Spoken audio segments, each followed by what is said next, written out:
Olá, seja bem-vindo a mais um vídeo do Foco Tributário, mais um vídeo que a gente está dedicando para responder as dúvidas da nossa audiência. E hoje a gente vai responder a uma questão que foi proposta pela Nancy e que ela não diz respeito tanto à nossa especialidade. Como o nosso foco é em direito tributário, a gente não conhece tudo que diz respeito à parte de benefícios do INSS. Mas uma coisa está ligada à outra e o conhecimento que a gente tem, que é suficiente para poder ajudar, orientar as pessoas, a gente quer compartilhar aqui. Por isso a dúvida dela, eu tenho certeza que vai ajudar muita gente que lida com essa questão, muitas pessoas que trabalham, como é o caso da Nancy, e num determinado momento para de trabalhar e quer complementar o seu tempo de contribuição para o INSS para ter direito à aposentadoria. E isso aconteceu com ela, que no questionamento informou ter trabalhado até 2016 de maneira formal. Depois, ela passou a contribuir para o INSS, só que com a alíquota de 11%. E quando ela deu a entrada na aposentadoria, ela ficou sabendo que contribuiu errado. E ela ficou com uma diferença a recolher relativa a todo esse período em que ela pagou 11%.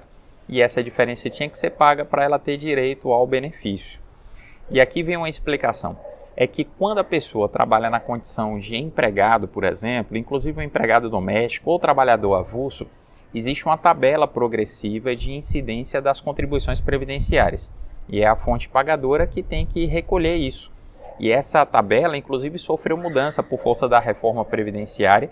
De março de 2020 em diante, a alíquota mais baixa que a gente tem é de 7,5% e ela vai progressivamente subindo até 14%. Agora, isso não se aplica aos contribuintes individuais, que são aqueles que prestam serviços, por exemplo, na condição de autônomo. Esses estão sujeitos à retenção do INSS quando prestam serviços para empresas e essas empresas recolhem a chamada contribuição patronal. A alíquota da retenção acaba sendo de 11%.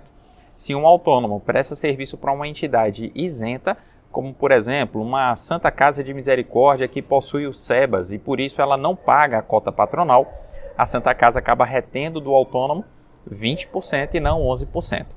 De uma forma geral, a gente pode dizer que o contribuinte individual está sujeito a essas duas alíquotas via de regra. Agora tem outra situação, que é a situação em que a Nancy certamente deve ter se enquadrado, que é a do contribuinte facultativo.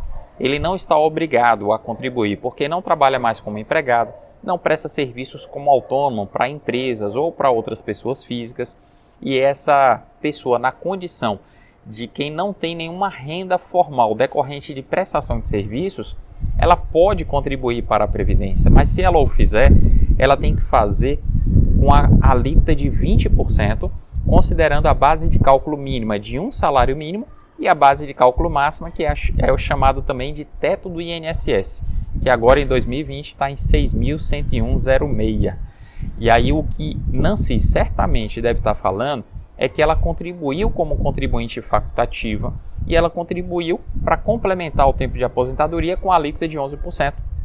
E isso, Nancy, só é permitido em uma situação, quando o contribuinte, o segurado da Previdência, ele quer renunciar ao direito de se aposentar por tempo de contribuição e ele quer se aposentar apenas por idade.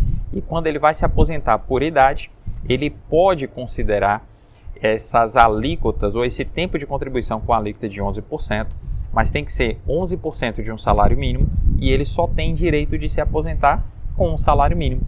Então, se ao longo de toda a sua vida laboral você contribuiu ali sobre salários que estavam bem acima de um salário mínimo, e naquele tempinho que você parou de trabalhar formalmente até se aposentar, suponhamos que ficaram faltando aí 4 anos, você contribuiu com a alíquota de 11% sobre, por exemplo, 2.000, 3.000 ou até sobre um salário mínimo, mas você quer se aposentar por tempo de contribuição, somando tudo aquilo que foi a base de incidência ao longo da sua vida laboral, do ponto de vista formal ali você sempre pagou sobre mais do que um salário mínimo, realmente não vale a pena você contribuir com essa alíquota de 11%. Essa alíquota de 11% sobre um salário mínimo, que dá direito à aposentadoria por idade e com salário mínimo, ela é muito útil, muito interessante para aqueles trabalhadores da chamada economia informal e que de alguma maneira eles querem contribuir para não ficarem desamparados sem a cobertura da Previdência quando da sua aposentadoria.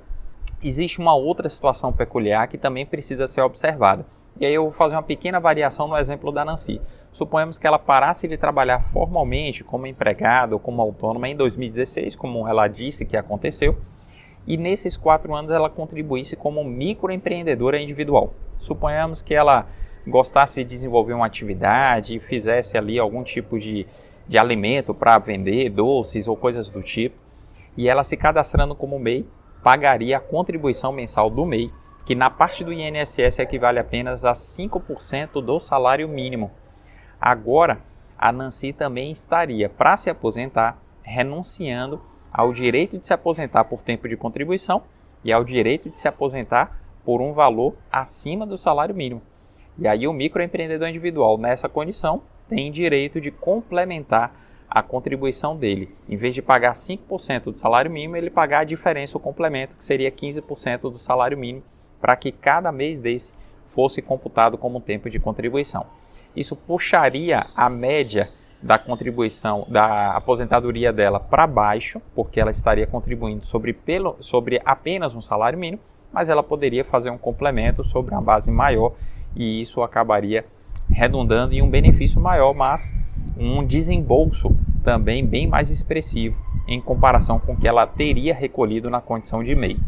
São orientações, dicas que a gente está dando aqui, principalmente para quem é trabalhador, está nesse perfil, para de prestar serviços ou perde o seu emprego ali já próximo da idade de se aposentar, mas não quer jogar fora todos os anos de contribuição para o INSS. Por isso o foco desse vídeo aqui hoje é mais nesse aspecto que diz respeito aos benefícios e do que propriamente uma orientação para as empresas que são contribuintes da cota patronal. É uma maneira de a gente orientar não só a Nancy, mas muitas outras pessoas que podem ser auxiliadas por esse conteúdo. E olha, a gente continua trabalhando aqui todos os dias, publicando vídeos no Foco Tributário, repartindo o nosso conhecimento com você, especialmente nesses últimos 100 vídeos de uma jornada de 1 ano, que a gente está dedicando apenas a responder as dúvidas dos contribuintes, dos nossos seguidores. Não deixe de continuar nos acompanhando, não deixe também de entrar para o nosso canal do Telegram, e amanhã, se Deus quiser, a gente está aqui de volta. Um forte abraço e até lá!